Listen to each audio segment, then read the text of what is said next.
Hi, today I'm reviewing Redmi A1 Plus and I'll show you how to install iPhone keyboard on this device. So first let's open the Play Store application. And then in the search bar we should enter the green Apple keyboard. And now we should get this application, that's why tap to install and wait a couple of seconds. After that, tap to open the app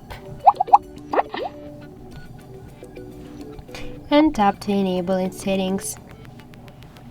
Near green Apple keyboard, click once on the switcher, tap to OK, once again to OK and go back, then go to switch input methods and switch your currently keyboard to the green Apple keyboard, tap to OK.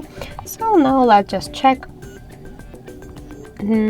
Let's check our new keyboard and we can see that it's so close to the iPhone 1 as they love these emojis.